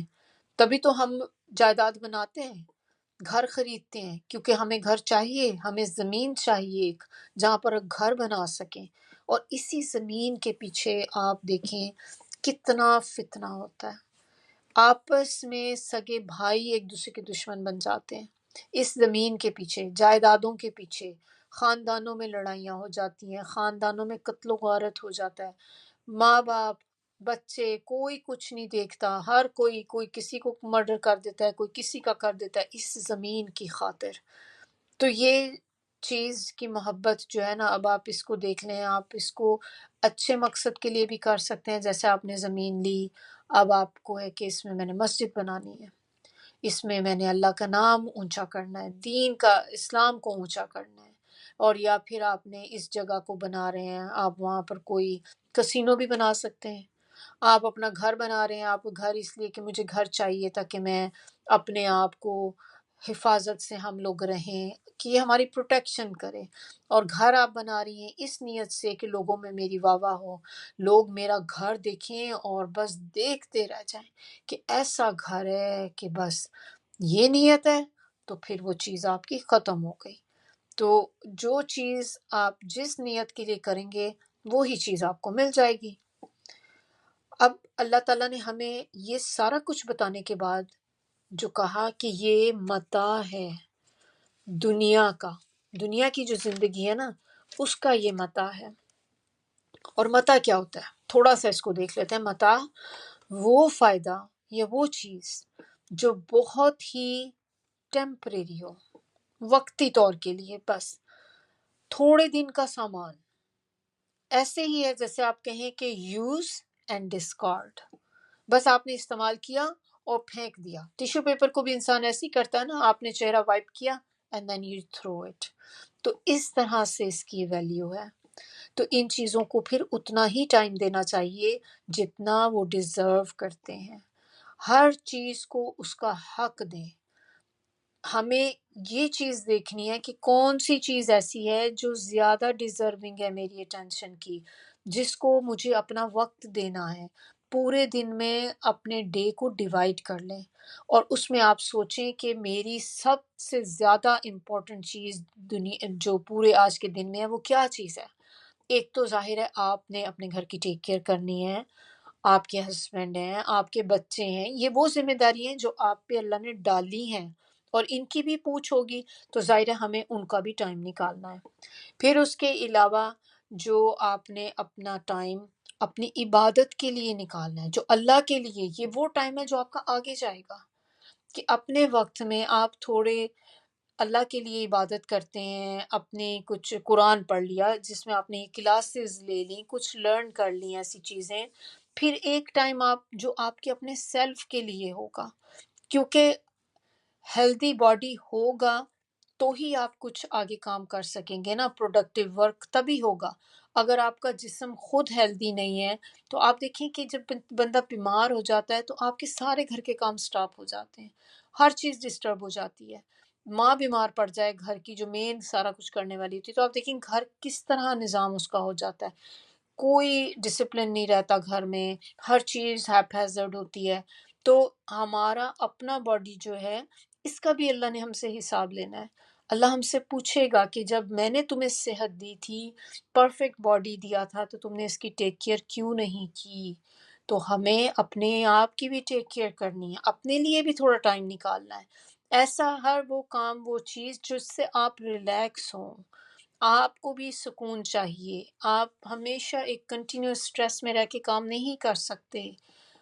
فائدہ اٹھائیں ان چیزوں سے، اپنی نیند کو دیکھیں، پراپر نیند لیں، نیپ لیں۔ نیپ لینا باعث اجر ہے۔ جب آپ دوپہر میں تھوڑی سی دیر کے لیے بھی آپ نیپ لیتے ہیں تو یہ اس سننا، اور یہ آپ کے لیے بہت ہیلدی ہے، آپ کو مور پروڈکٹیو کرتا ہے یہ۔ چاہے آپ 10-15 منٹس کے لیے لیٹیں، نیند آ رہی ہے یا نہیں آ رہی، لیکن قیلولہ کرنا اس کو کہتے ہیں۔ آپ نے بس لیٹ جائیں اس ٹائم پہ کہ نہیں میں نے اس لیے لیٹ رہی ہوں، نیند آ گئی تو بہت اچھی بات ہے، نہیں بھی آتی اس لیے کیونکہ یہ سننا ہے، نبی صلی اللہ علیہ وسلم کیا کرتے تھے۔ اور اب آج کل تو اگر آپ دیکھیں تو بہت سے کنٹریز میں جو جاب والی جگہ ہیں وہاں پر باقاعدہ لوگوں کو ٹائم دیا جاتا ہے کہ وہ تھوڑی دیر درمیان میں نیپ لے لیں، کیونکہ ان کو یہ بات دے انڈرسٹوڈ کہ نیپ لینے کے ساتھ لوگ زیادہ پروڈکٹیو ہوتے ہیں، زیادہ اچھے طریقے سے کام کرتے ہیں، بجائے اس کے کہ آپ صبح سے کام کر رہے ہیں اور اینڈ پہ آپ کی پروڈکشن اتنی سلو ہو جاتی ہے کہ آپ کا کام کرنا بھی آہستہ آہستہ آپ کر رہے ہیں، نہ ہلا جا رہا ہے۔ تو تھوڑے سے وہ 10-15 منٹ بھی جو آپ لیٹتے ہیں اس کے بعد آپ دیکھتے ہیں ایک دم آپ فریش ہو جاتے ہیں۔ آپ اس کو آزما کے دیکھ لیں، ٹرائی کر کے دیکھیں، اگر آپ نہیں سوتے نا تو آپ اس کو آزما کے دیکھیں کہ آپ تھوڑا سا بھی 15-20 منٹ 30 منٹ آپ سو گئے، اس کے بعد آپ اٹھیں، آپ بہت فریش ہوتے ہیں اور آپ کا دن ایسے ہوتے ہیں جیسے بہت برکت بھی ہو جاتی ہے کہ آپ بہت سے کام آپ کر بیٹھتے ہیں اس میں۔ تو ہمیں یہ جو متا سے اب ہمیں یہ پتہ چلی کہ یہ ساری چیزیں جو ہیں یہ صرف دنیا کی زندگی میں کام چلانے، دل لگانے کے لیے نہیں ہے، یہ ہماری ضرورتیں ضرور ہیں، مگر ہمارا مین فوکس یہ نہیں ہونا چاہیے، بلکہ ہمیں ان چیزوں کو ایسے ہی لینا چاہیے جیسے کہ یہ ٹولز ہیں ہمارے لیے، ہماری آخرت کو سنوارنے کے لیے۔ اس آیت میں اب اہل ایمان کو جو ہے وہ یہ بتایا جا رہا ہے کہ دنیا کی ان چیزوں میں ہی نہ کھو جانا، بلکہ ان سے بہتر تو وہ زندگی اور اس کی نعمتیں ہیں جو رب کے پاس ہیں، اور اللہ کے پاس ہے اچھا ٹھکانہ، وہ جہاں ہمیشہ رہنا ہے، اور جس کی نعمتیں اور لذتیں نہ تو فنا ہونے والی ہیں اور نہ ہی کم ہونے والی ہیں۔ آپ صلی اللہ علیہ وآلہ وسلم نے فرمایا ایک کوڑا جو ہوتا ہے نا وپ، جو ہم نے دیکھا تھا سورہ نور میں کہ 80 کوڑوں کی سزا، تو وہ کوڑے کی بات ہو رہی ہے۔ کوڑا کتنا بڑا ہوتا ہے، آپ دیکھیں لیدر کا ایک ہوتا ہے اور جسٹ ایک روپ کی طرح ہی کہہ لیں، ایک چیز آپ سب کو اندازہ ہوگا کیسا ہوتا ہے، بیلٹ کی طرح کہہ لیں چلیں، اس کی کتنی جگہ آکوپائی کرے گا۔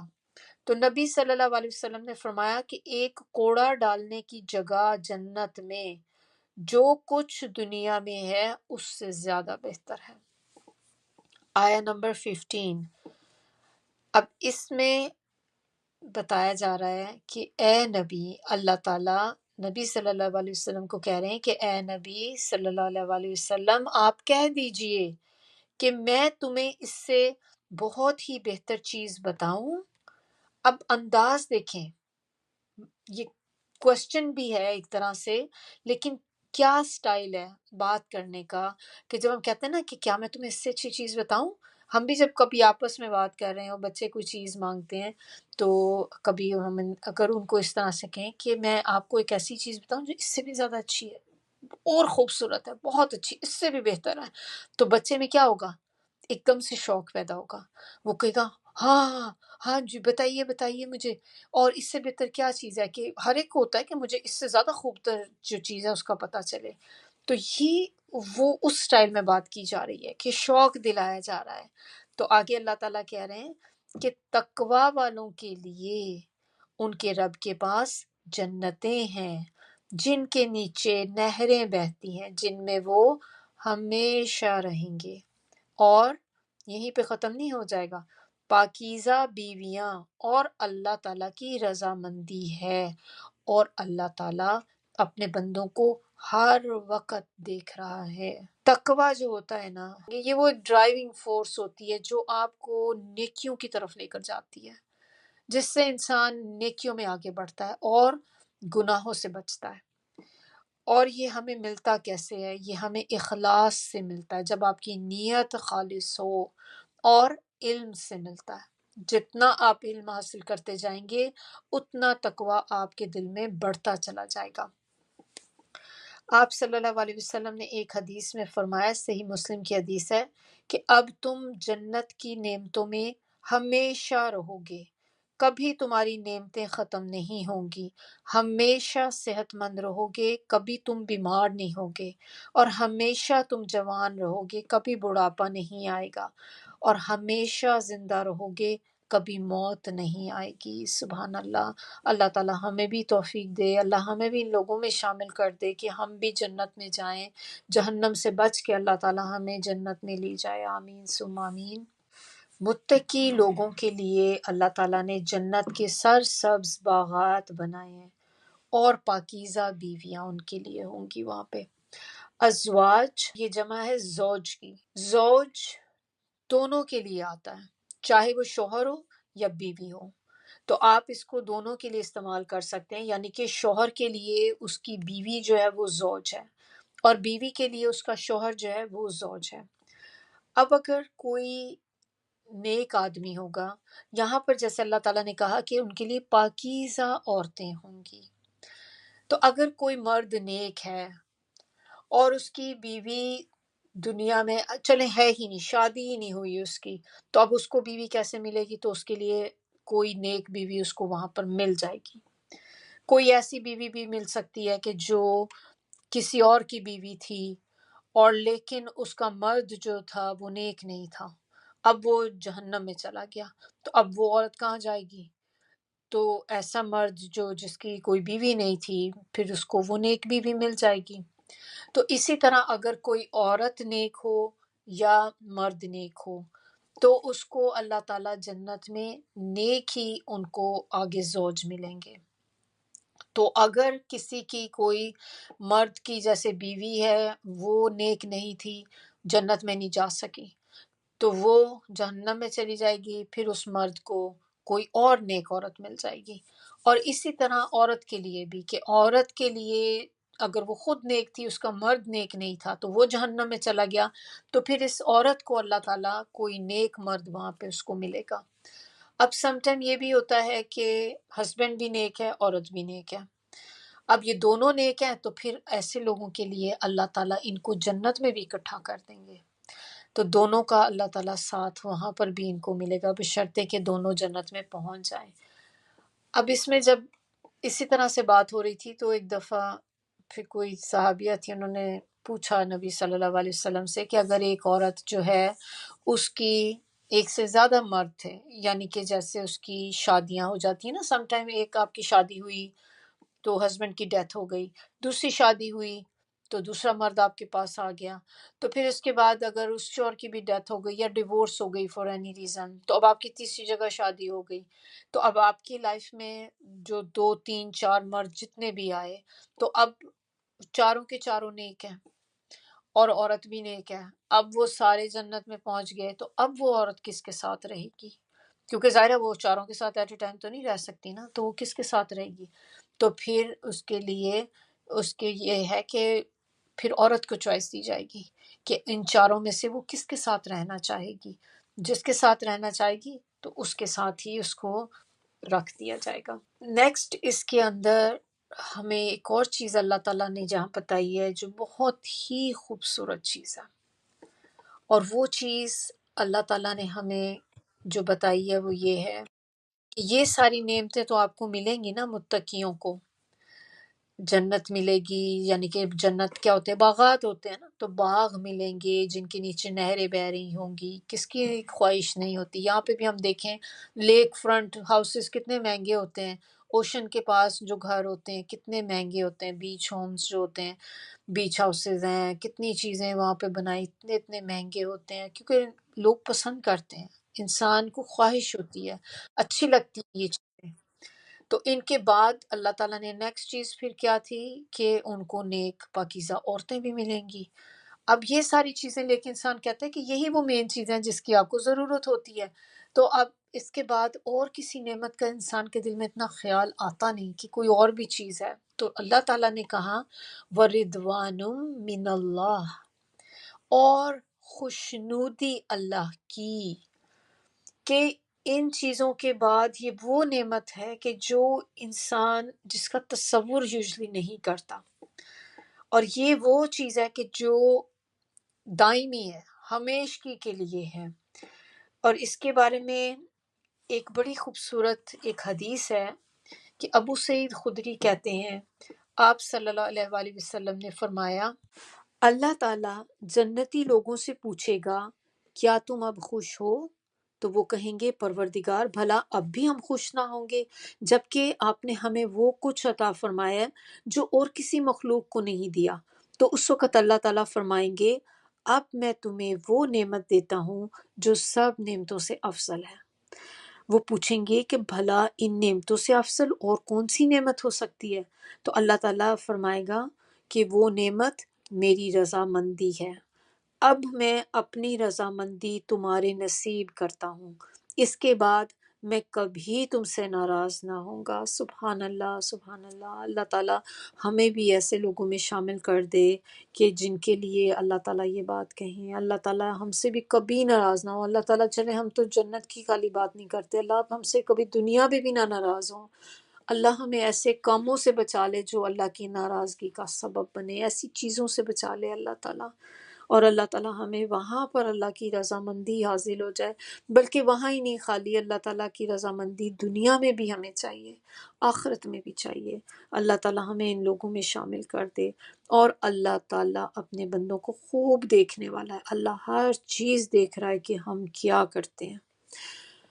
نیکسٹ جو 2 آیات ہیں نا، یہ اس میں اب تقوی والوں کا ذکر ہے۔ یہ جو ہم نے ابھی آیت ختم کی ہے، آیت نمبر 15، اس میں اللہ تعالیٰ نے تقوی والوں کی نعمتوں کا بتایا کہ ان کو اللہ تعالیٰ کیا دیں گے، ان کو جو انسینٹیو تھے وہ بتائے گئے۔ اب کی نیکسٹ آیات میں اب ان کی صفات کا بتایا جا رہا ہے کہ ان کو یہ انسینٹیوز کیوں دیے گئے تھے، یہ کرتے کیا تھے، ان کی کیا خصوصیات تھیں، تاکہ ہمارے لیے یہ لرننگ ہے کہ ہم ابھی اللہ تعالیٰ نے ہمیں انسینٹیو بتا کر کے اتنی خوبصورت اچھی چیزیں ہوں گی تو تاکہ ہمارے دل میں بھی شوق آئے کہ ہمیں بھی ایسی چیزیں چاہیے، ہم کیسے ایسے لے سکتے ہیں۔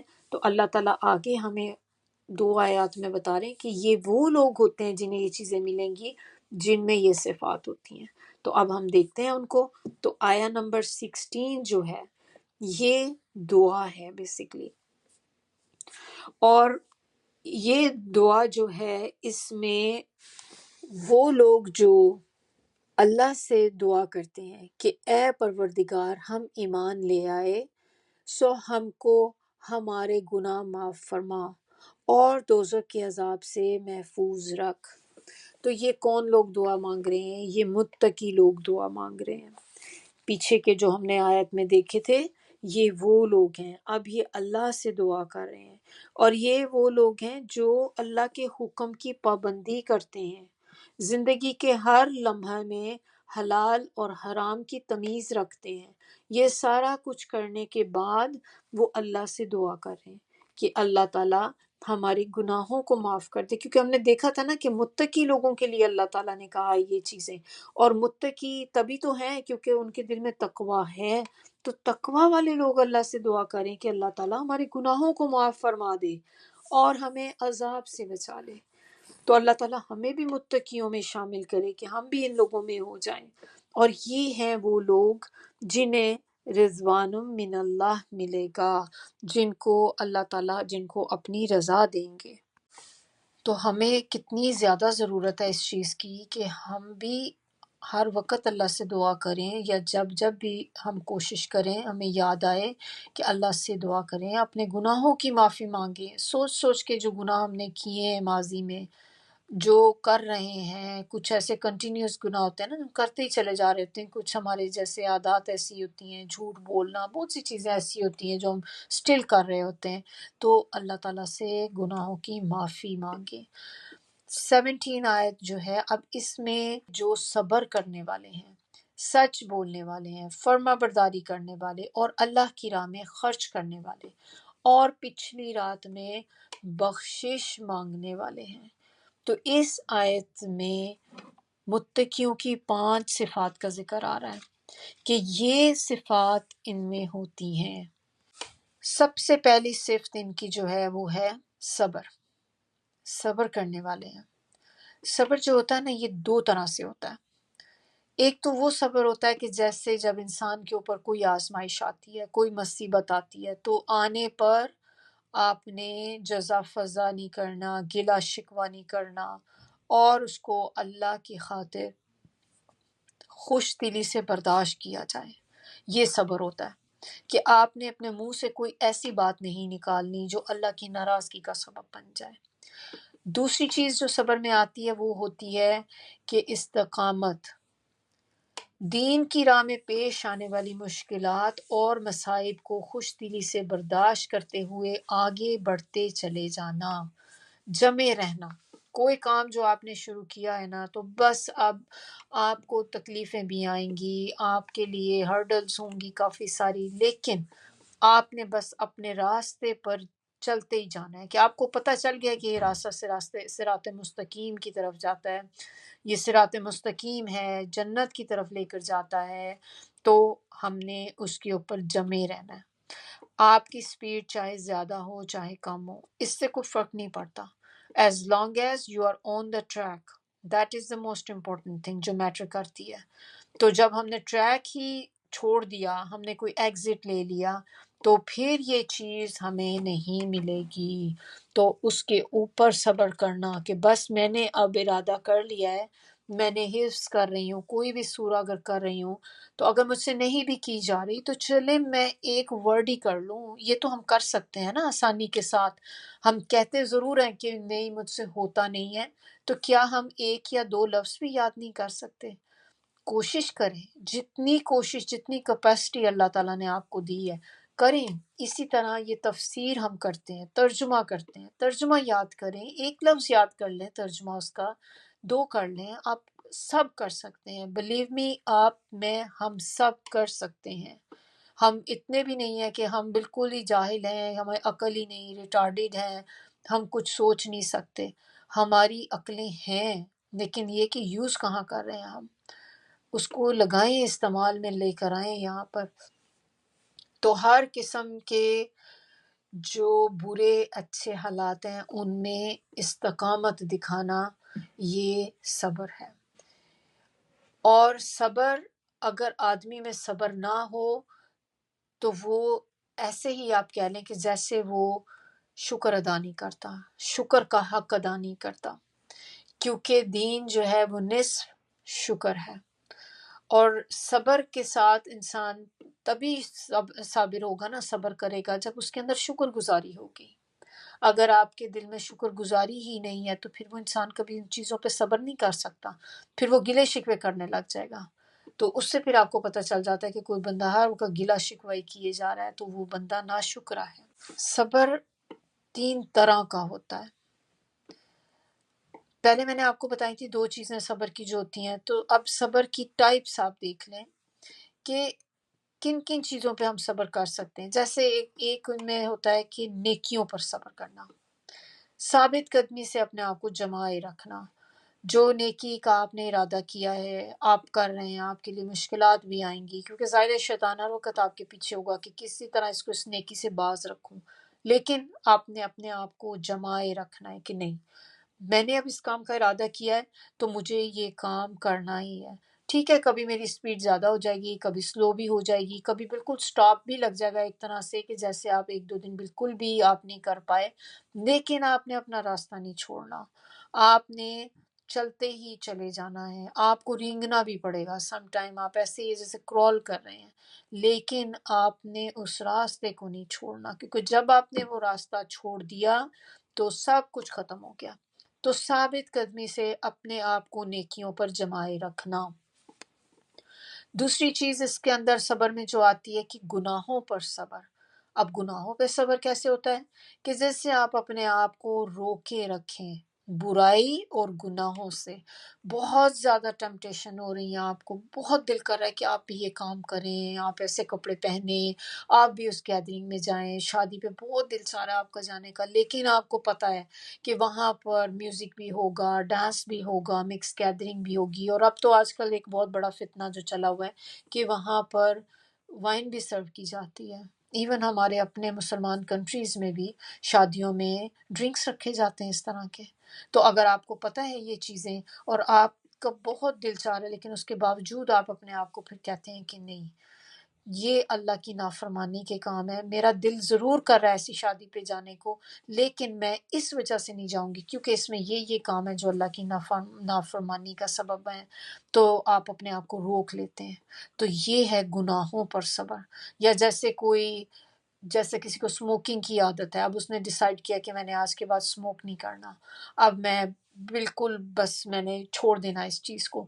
اب اس کو بہت زیادہ ڈیزائر ہو رہی ہے، بہت زیادہ، آپ کو پتہ نا ایڈکشن جب ہوتی کتنا مشکل ہوتا ہے اس چیز سے ہٹنا۔ تو آپ اپنے آپ کو سٹاپ کر رہے ہیں، آپ روک کے رکھ رہے ہیں اپنے آپ کو کہ نہیں میں نے نہیں کرنا۔ تو یہ چیز بھی یہ آ جاتی گناہوں پر صبر۔ آپ کو بیک بائٹنگ کی عادت ہے، یا ہمیں جیسے جھوٹ بولنے کی عادت ہوتی ہے، سم ٹائم ہمیں خود بھی نہیں پتا ہوتا لیکن ہم باتوں باتوں میں جھوٹ بول جاتے ہیں، ایگزیجریٹ کرنا چیزوں کو، یہ جھوٹ میں آ جاتا ہے۔ یا جیسے ہم بعض اوقات کوئی کسی کو انٹرٹین کرنے کے لیے باتیں کرتے ہیں، بتاتے ہیں، لیکن ہم اس میں بہت زیادہ لگائی بجائی کر دیتے ہیں تاکہ لوگ انجوائے کریں، ہنسیں اس چیز پہ، جبکہ وہ بات اس کی آدھی بھی نہیں ہوتی، لیکن محض اس لیے کہ چلیں تھوڑا ٹائم اچھا ہو جائے گا، یہ جھوٹ میں آ جاتی ہے۔ تو آپ کو ریئلائز ہو گیا کہ میں مذاق وغیرہ میں جھوٹ بول جاتی ہوں، تو نہیں، مجھے اپنے آپ کو سٹاپ کرنا ہے۔ تو یہ چیز ہے گناہوں پر صبر۔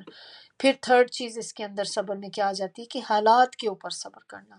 حالات جیسے بھی ہوں، آپ کے آزمائشیں آئیں، کوئی پریشانیاں آ جائیں، جیسی بھی کوئی آتی ہیں، ایسی کوئی بھی ٹیسٹ آپ کے اوپر آتے ہیں، تو ان کے اوپر صبر کرنا۔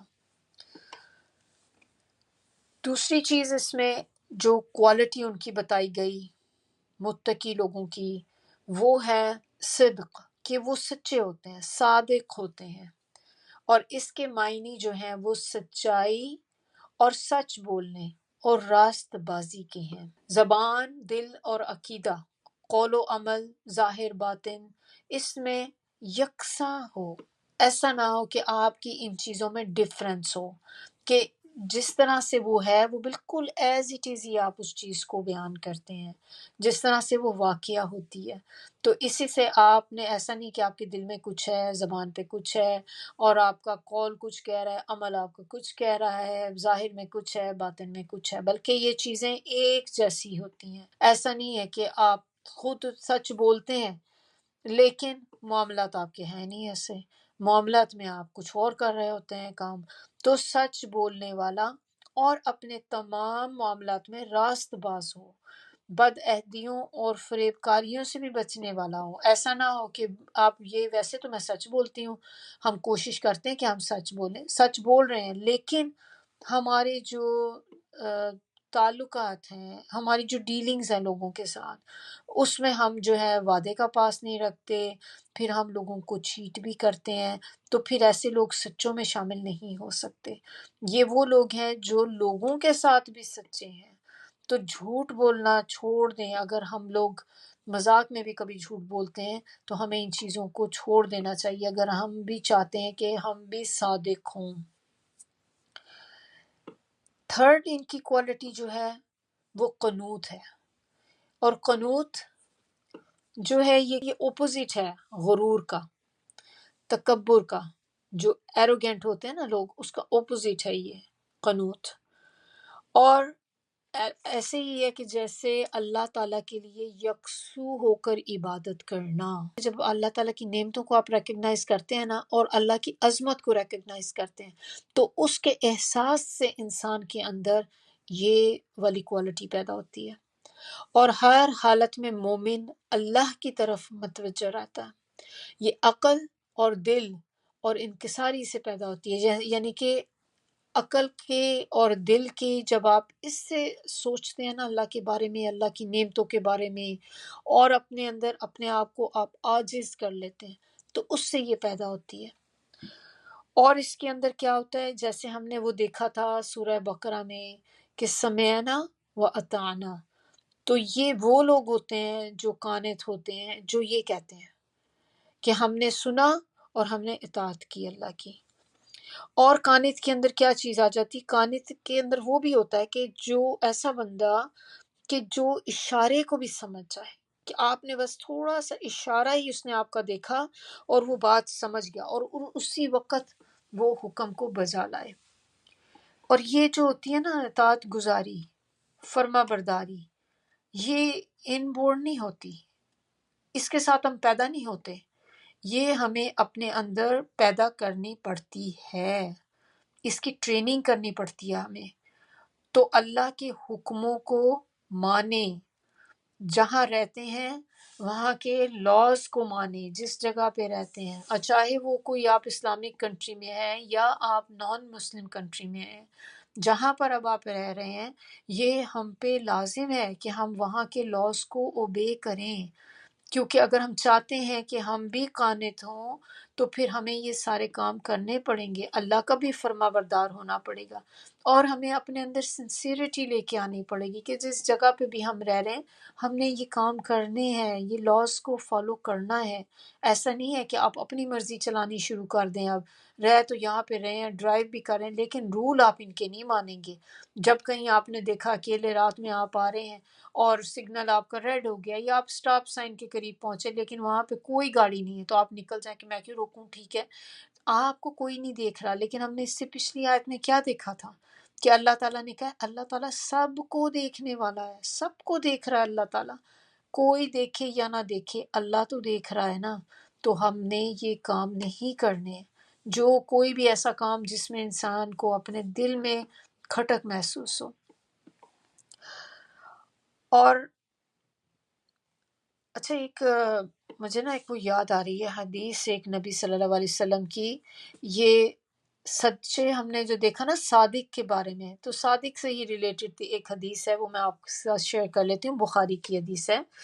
آپ صلی اللہ علیہ وآلہ وسلم نے فرمایا لازم ہے تم پر سچ بولنا، بے شک سچ جو ہے وہ نیکی کی طرف رہنمائی کرتا ہے اور نیکی جنت کی طرف رہنمائی کرتی ہے۔ ایک شخص سچ بولتا رہتا ہے اور سچ کی پوری کوشش کرتا رہتا ہے یہاں تک کہ وہ اللہ کے ہاں سچا لکھ دیا جاتا ہے۔ اسی طرح سورۃ توبہ میں اللہ تعالیٰ نے فرمایا کہ سچوں کے ساتھ رہا کرو۔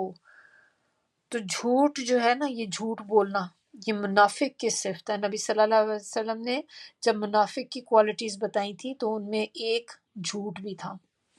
تو مومن جو ہوتا ہے زانی ہو سکتا ہے، مومن جو ہوتا ہے وہ شراب بھی پی سکتا ہے، لیکن مومن جھوٹ نہیں بول سکتا۔ یہ اتنی امپورٹنٹ چیز ہے اور ہمارے لیے یہ سب سے آسان چیز ہے کہ ہم جھوٹ اس طرح بولتے ہیں کہ ہمیں اس کا احساس نہیں ہوتا۔ تو نبی صلی اللہ علیہ وسلم نے کیا کہا کہ وہ کوئی بھی گناہ کر سکتا ہے لیکن مومن جھوٹا نہیں ہو سکتا۔ تو اگر ہم جھوٹ بولتے ہیں اللہ رحم کرے تو ہم خود سوچنے کہ پھر پتہ نہیں ہم کدھر جا رہے ہیں نا، کس طرف کو ہیں۔ ہمیں بہت اپنا جائزہ لینا ہے، اپنی باتوں کو سوچیں، بات چیت ہم کسی سے کرتے ہیں تو اس میں آپ سوچیں کہ کہیں ایسا تو نہیں کہ میں جھوٹ بول جاتی ہوں، کبھی مذاق کی خاطر ہی لوگوں کو بات ایگزیجریٹ کر کے بتا دیتی ہوں، تو یا ہم کبھی مذاق کر رہے ہوتے ہیں نا تو مذاق میں بھی دوسرے کو ایسی ایسی باتیں بول جاتے ہیں جو سچ نہیں ہوتی۔ ان چیزوں سے اپنے آپ کو بچائیں۔ مذاق کے اندر بھی جو بولا گیا جھوٹ جو ہوتا ہے وہ جھوٹ ہی لکھا جاتا ہے، آپ کے فرشتے اس کو جھوٹ ہی کی طرح لکھتے ہیں۔ اب یہ تو ہم نے ٹرم دے دی کہ میں مذاق کر رہی تھی، میں تو مذاق کر رہی تھی، تم تو سیریس ہی ہو گئی، میرا تو ایسا مطلب تھوڑی تھا۔ لیکن آپ ایسی نہیں کہہ سکتے، ایسی چیزیں غلط ہیں، ہمیں اپنے آپ کو ان سے محفوظ رکھنا ہے۔ نیکسٹ ان کی فورتھ کوالٹی ان کی جو ہے اللہ کی راہ میں خرچ کرنے والے ہوتے ہیں۔ جو مال اللہ نے ان کو دیا یہ اس کو اللہ کی راہ میں خرچ کرنے والے لوگ ہوتے ہیں۔ اور یہ انسان کے اندر تب پیدا ہوتی ہے یہ چیز، یہ کوالٹی، کہ جب اس کی نظر میں یہ دنیا کی جو چیزیں ہوتی ہیں نا، ان کی ویلیو کم ہو جائے۔ جب تک آپ کے دل میں دنیا کی ویلیو بہت زیادہ ہوگی، دنیا کی چیزوں کی، ایسی چیزیں جو اٹریکشن ہوتی ہیں دنیا میں، جب تک ان کی ویلیو آپ کے دل میں بہت زیادہ ہوگی، تب تک آپ اپنا مال خرچ کرنے کی ہمت نہیں کریں گے اللہ کی راہ میں۔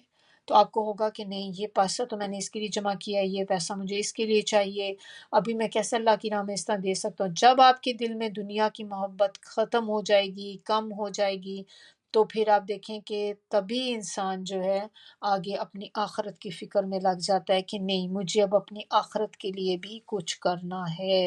اور یہ وہ چیز ہے جو ہمیشہ رہے گی۔ جب آپ آخرت کی راہ، اللہ کی راہ میں کوئی چیز لگا دیتے ہیں تو وہ پھر آپ کے لیے سیکیور ہو جاتی ہے اللہ تعالیٰ کے ہاں، یہی ہے جو آپ کو آگے جا کے ملے گی۔ پھر آخری ان کی جو کوالٹی ہے، کوالٹی نمبر 5 جو اب یہاں پر بتائی گئی ہے ہمیں، وہ ہے کہ استغفار کرنے والے ہوتے ہیں، توبہ کرنے والے ہوتے ہیں۔ اور یہ کب کرتے ہیں؟ رات کے وقت۔ تو یہ لوگ پیچھے ساری ہمیں چیزیں بتا دیں کہ یہ صبر بھی کرتے ہیں، یہ سچے بھی ہوتے ہیں، پھر یہ اطاعت گزار ہوتے ہیں، پھر اپنا مال بھی خرچ کرتے ہیں۔ اب یہ سارے ایک طرح سے دیکھا جائے تو نیکیاں ہیں نا جو یہ کر رہے ہیں۔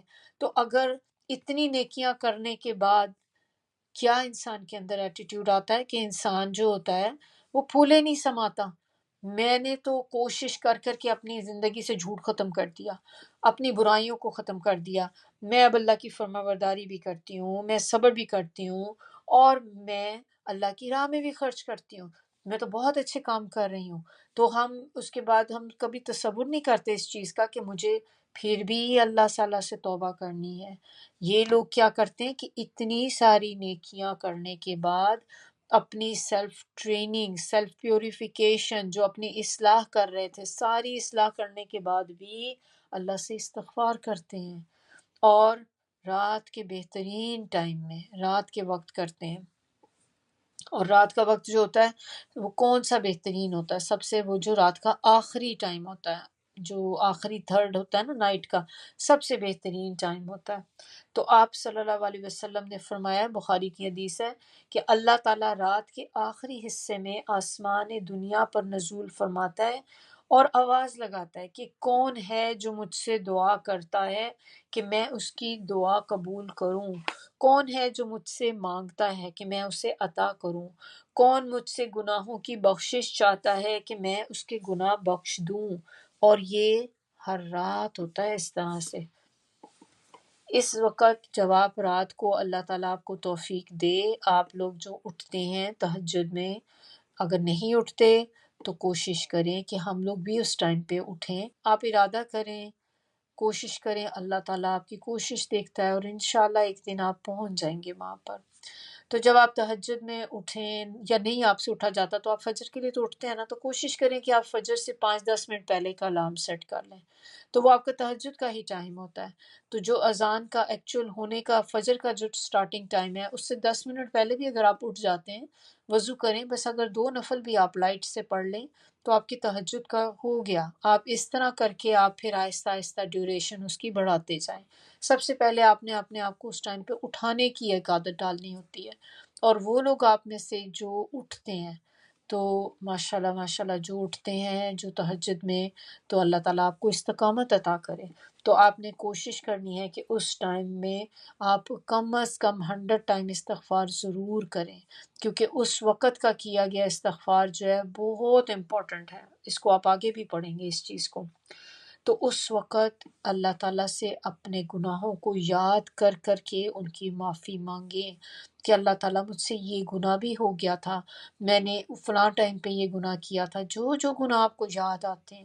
کیونکہ اللہ تعالیٰ کی، ابھی ہم نے یہ جو بخاری کی حدیث میں کیا دیکھ لیے کہ اللہ تعالیٰ کہتے ہیں کہ ہے کوئی جو مجھ سے گناہوں کی بخشش چاہتا ہو تو میں اس کے گناہ بخش دوں۔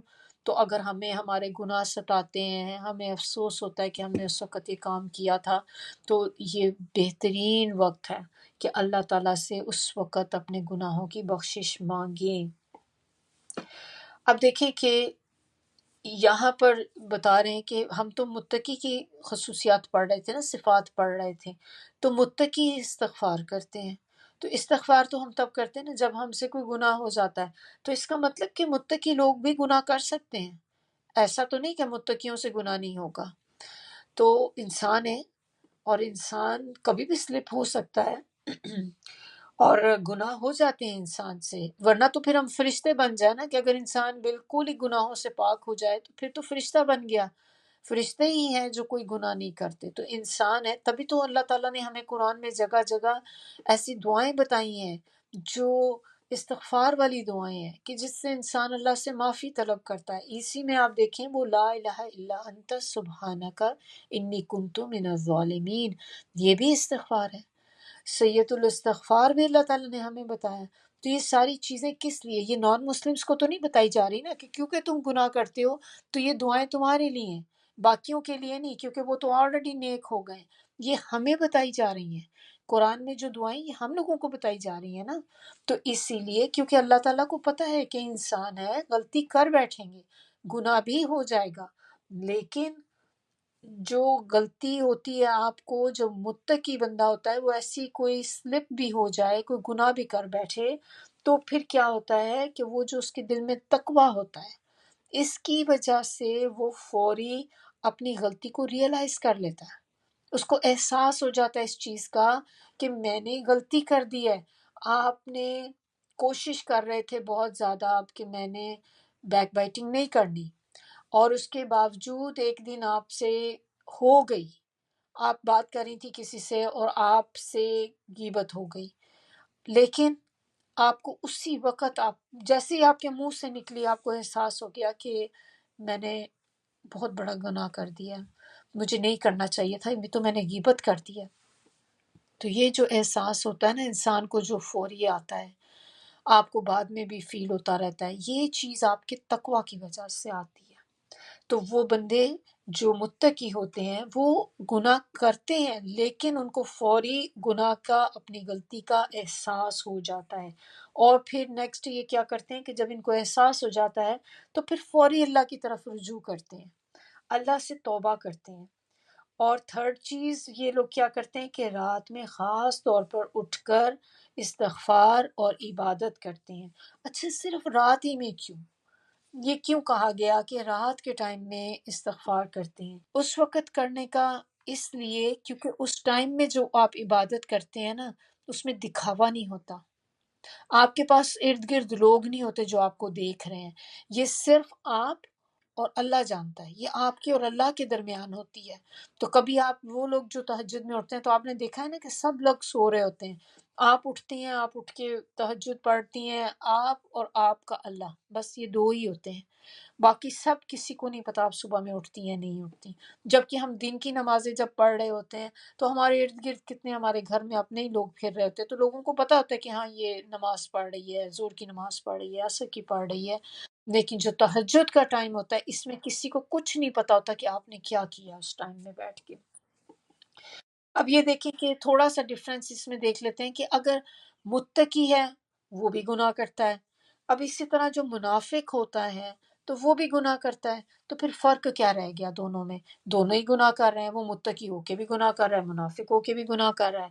تو فرق صرف یہ ہے کہ جب متقی گناہ کرتا ہے نا تو وہ استغفار کرتا ہے، وہ اپنے اندر شرمندہ ہوتا ہے، گلٹی فیل کرتا ہے، وہ اللہ کے آگے جھک جاتا ہے، اللہ سے معافی مانگتا ہے. جبکہ منافق جو ہوتا ہے نا، وہ کبھی بھی استغفار نہیں کرے گا، وہ اللہ کے آگے نہیں جھکے گا، کیونکہ وہ اپنی غلطی مانتا ہی نہیں، وہ اسے یہ بھی نہیں ہوتا کہ میں نے کوئی غلطی کی ہے، تو اسی لیے وہ پھر استغفار نہیں کرتا. جبکہ متقی بندہ جو ہے وہ غلطی کر بھی بیٹھے گا تو فوری اللہ کے آگے جھک جائے گا، اللہ کے آگے اللہ سے استغفار کرنی شروع کر دے گا. تو یہ کل 5 صفات ہیں جو ہم نے ابھی دیکھی ہیں متقیوں کی. اور ایسے ہی کہہ لیں کہ جیسے آپ کے 5 ترقی ہوتی ہے نا، کسی کی پروموشن ہوتی ہے، تو پروموشن کے یا آپ کے تزکیہ کے یہ 5 درجے ہیں جن کی وجہ سے انسان اپنی مشکلات پہ قابو پا سکتا ہے. جو بھی ہرڈلز آتی ہیں، جو پریشانیاں، ٹیسٹ آتے ہیں اس کے، وہ انسان ان کو ہینڈل کر سکتا ہے اور ان کے ساتھ اللہ کی رضا حاصل کر سکتا ہے۔ اب یہاں تک ہی ہمارا آج کا جو لیسن تھا۔ انشاءاللہ اگلی آیت بہت امپورٹنٹ ہے، اس کو ہم اپنی اگلی کلاس میں کریں گے۔ سبحانک اللہم و بحمدک نشہد ان لا الہ الا انت نستغفرک و نتوب الیک۔ سبحان ربک رب العزت عما یصفون وسلام علی المرسلین والحمد للہ رب العالمین۔